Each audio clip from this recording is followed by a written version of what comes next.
안녕하세요. 뉴스반장입니다. 윤석열 대통령과 김건희 씨의 사법 리스크가 총선 민심에 결정적 영향을 미치는 여권의 초대형 악재로 떠오르고 있습니다.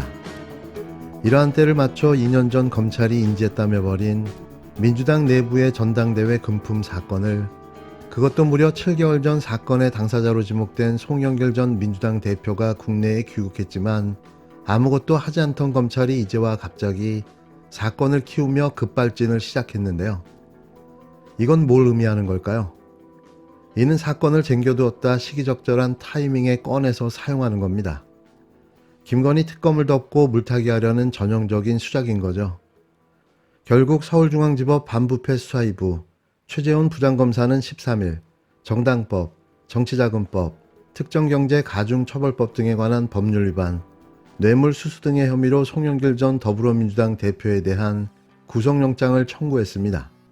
송 전 대표는 2021년 5월 민주당 당대표 경선 캠프를 운영하면서 자신의 당선을 위해 동료 의원과 캠프 관계자를 상대로 9,400만원가량의 돈봉투를 뿌린 정당법 위반 등의 혐의를 받고 있는데요. 귀에 걸면 귀걸이, 코에 걸면 코걸이, 엿장수도 이런 엿장수가 없는 거죠. 송 전 대표에게 이러한 잣대를 적용하려면 대통령의 국힘당 당대표 선거 개입, 또 대놓고 벌인 총선 개입은 왜 손 놓고 앉아 지켜만 보고 있는 걸까요? 이게 윤석열이 그토록 외쳐댔던 공정과 상식, 정의와 법치의 모습일까요? 이제는 분노를 넘어 본격적으로 맞서 싸워야 한다는 강한 의지마저 느껴지는데요. 더 이상 분노만 할 게 아니라 행동으로 결기를 보여야 할 때가 다가오고 있는 듯합니다. 친일 세력이 나라를 팔아먹고 독재 군사정권이 국민을 짓밟더니만 이제는 독재 검찰 정권이 들어서 민주주의마저 파괴하기에 이르렀는데요. 우리가 어떻게 만들고 지켜온 나라입니까? 더 이상 용서가 안 됩니다. 이 모든 게 윤석열과 김건희 위기가 다가오고 있기 때문입니다. 당장 윤석열 대통령의 징계 처분 취소 소송 선고가 6일 앞으로 다가왔고 김건희 특검법은 12월 국회 처리가 예정되어 있는데요. 또 내년 1월 12일 1심 선고를 앞둔 고발 사주 사건 역시 유일하게 기소된 손준성 검사에 대한 유무죄 판단 여부에 따라 윤 대통령과 한동훈 법무부 장관에게는 대형 악재가 될 소지가 큰 겁니다. 여권은 친윤 핵심인 윤핵관 장제원 의원의 불출마로 분위기 전환을 꾀하고 있는데요. 이에 국힘당은 공직 사퇴 시한 1월 11일에 근접해 총선 출마 선언이 예상되는 한동훈 깜짝 카드로 분위기 반전을 노리고 있습니다. 하지만 윤 대통령과 김건희 씨 사법 리스크가 연이어 터질 경우 기대 효과를 내기는 어려워 보이는데요. 오히려 역풍이 불지도 모릅니다. 매번 반복되는 이재명 사법 리스크로 맞대응할 수도 있지만 이재명 더불어민주당 대표가 지난 2년간 검찰의 집중적인 수사를 받아온 탓에 크게 부각되긴 어렵고 민심에도 이미 상당 부분 반영됐다고 봐야 할 텐데요. 이러다 보니 송영길 카드를 꺼내든 거죠.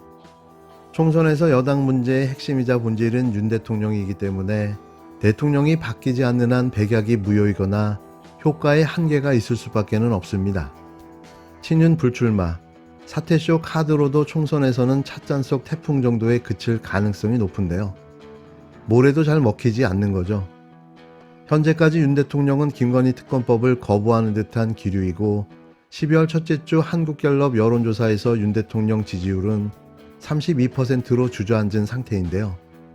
이러다 보니 거꾸로 이러지도 저러지도 못하는 윤석열과 김건희 사법 리스크에 빠지고 만 겁니다. 윤 대통령을 둘러싼 사법 리스크 가운데 최대 악재는 뭐니 해도 김건희 특검법인데요.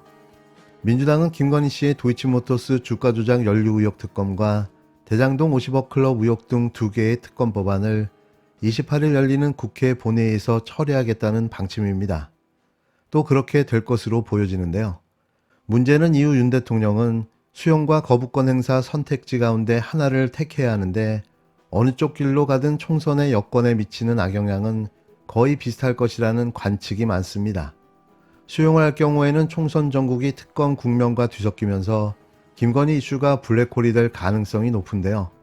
특검법이 통과될 경우 1월 중순쯤 특검이 출범하고 2월부터 수사에 들어가게 되면 총선 내내 특검 기간 70일, 추가 연장 30일까지 이어진다면 무려 100일 가까이 김건희 이슈 하나로 선거가 치러지게 되는 겁니다.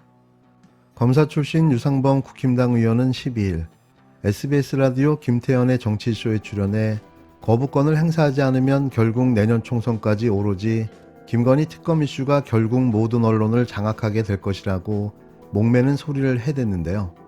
또 유 의원은 특검은 국민 알 권리 명분으로 매일 언론에 브리핑을 하게 되는데 그게 다 이슈가 된다면서 대통령이 이걸 받아들여서는 안 된다고 생각한다고 덧붙였습니다. 그렇다면 특검을 거부했을 때 악재는 없는 걸까요? 거부권을 행사하게 되면 윤 대통령은 김건희 방탄 프레임에 갇히게 되는데요. 거부권 행사, 즉 제2요구권 이후 국회에서 국힘당의 퇴장 또는 반대로 재의결이 무산되면 국힘당도 고스란히 김건희 방탄 프레임을 떠안아야 합니다. 국민의 70%가 긍정하거나 찬성하는 김건희 특검 여론을 대놓고 맞서는 꼴이 되는데요. 지난 11일 국민일보가 의뢰해 한국갤럽이 실시한 여론조사에 따르면 윤 대통령이 거부권을 행사하지 말아야 한다는 응답이 70%에 달했습니다. 하지만 국힘당은 친윤 인사의 불출마 또는 험지 출마 선언 등의 분위기를 이어가며 김건희 특검 여론을 어느 정도 극복하거나 뛰어넘을 것으로 오판하고 있는데요. 이러한 전략은 김건희 씨의 비호감도를 근본적으로 약화시킬 수 있고 거부권을 행사해도 아마 역풍은 그렇게 강하게 불지 않을 것이라는 겁니다. 상황은 진퇴양난, 악화일로로 치닫고 있지만 이들은 전혀 분위기 파악도 못하고 있는데요. 오히려 국힘당 다수는 특검 수용으로 총선 내내 김건희 이슈에 시달리는 것보다는 거부권 행사의 결과로 나타나는 일시적 여론 악화 부담 쪽이 더 낫다고 판단하는 걸로 보여집니다. 그렇다면 국힘당 일각의 낙관적 전망처럼 김건희 특검법 거부권 행사 시 과연 일시적인 여론 악화 부담 정도 선에서 끝날까요? 그건 김건희 씨의 디올백 사건이 나기 전까지는 그랬을지도 모릅니다. 하지만 디올백 수수 의혹 등 김영란법 위반 시비가 불거진 상태라 김건희 특검법 거부 행사는 정권 심판 여론에 기름을 끼얹는 격이 될 수 있는데요. 김건희 특검이 무산될 경우 야권은 디올백 수수 사건까지 포함해 김건희 특검법 재추진을 총선 공약으로 내걸 가능성이 있습니다. 아니 당연히 이건 그렇게 해야 되는 거죠. 거부권 행사된 특검법 재의결 정족수는 재적의원 과반 출석의 출석의원 3분의 2 찬성인데요. 국민 70% 이상이 찬성하는 만큼 김건희 특검법 재추진 공약은 명분도 있고 총선에서 충분히 설득력도 갖게 될 것입니다. 그에 앞서 특검법 거부를 행사하려는 윤 대통령에게도 수용 압박의 요인이 될 수 있는데요. 이래저래 윤석열은 양수겹장에 외통수에 걸리고 만 거죠. 이준석 신당에 시동을 건 이준석 대표는 내년 4월 10일 총선에 대해 거학과의 경쟁이 될 것이라고 한 만큼 디올백 수수까지 포함한 김건희 특검법 재추진에 당연히 힘을 실을 것으로 예상되는데요. 지금 국회 본회의에 올라있는 김건희 특검법과 대장동 50억 클럽 특검법은 민주당, 정의당, 기본소득당, 진보당의 야권 공조에 민주당 성향 무소속 의원까지 182명이 찬성해 통과시켰습니다. 국힘당에서 18명의 이탈표가 나오거나 총선에서 야권이 18석만 더 얻게 되면 총선 이후 거부권이 행사되더라도 디올백 사건까지 포함한 2차 김건희 특검법을 통과시킬 수 있게 되는데요. 김건희 특검법과 함께 쌍특검으로 불리는 대장동 50억 클럽 의혹에 대해서도 윤 대통령이 거부권을 행사하게 되면 이 또한 불공정의 사례가 될 수도 있는 거죠. 집권 1년 7개월, 지하고 싶은 대로 마음껏 대한민국을 주물러댔던 윤석열 대통령에게 남은 건 사퇴하고 물러나는 길과 탄핵당하는 길, 아니면 식물 정부로 나머지 임기를 마치는 일이 될 텐데요. 더 무지와 무능, 무식과 무책임한 모습을 보여줄 거라면 깔끔하게 자진 사퇴하는 것도 방법이 되지 않을까 싶습니다. 이게 어쩌면 마지막 기회일 수도 있는 거죠. 이틀 전 또 윤석열 대통령은 네덜란드로 떠났습니다. 올해 들어 13번째 해외 순방입니다. 미국, 영국, 프랑스에 이어 네덜란드 순방까지 한 달여 중 절반가량을 해외 순방으로 채운 일정 논란에 이어 기존 순방 예산 249억에 배가 넘는 329억을 추가한 총 578억에 달하는 예산 낭비 논란까지 한심한 상황입니다. 정계 은퇴를 선언한 네덜란드 총리와 반도체 동맹을 논의하겠다고 하니 이쯤 되면 대통령 해외 순방의 진정한 목적이 무엇인지 의구심만 듭니다. 네덜란드 총리는 부인도 없는데 김건희 여사는 왜 따라가는 겁니까? 공교롭게도 첫 공식 행사장인 암스테르담 광장에 위치한 디올 매장에 더 관심 있는 것 아닙니까? 샤넬 화장품, 디올 명품백은 어디에 두셨습니까? 성과도 불분명한 해외 순방에 기업인들 병풍 세우는 행태는 언제까지 하실지 한심합니다.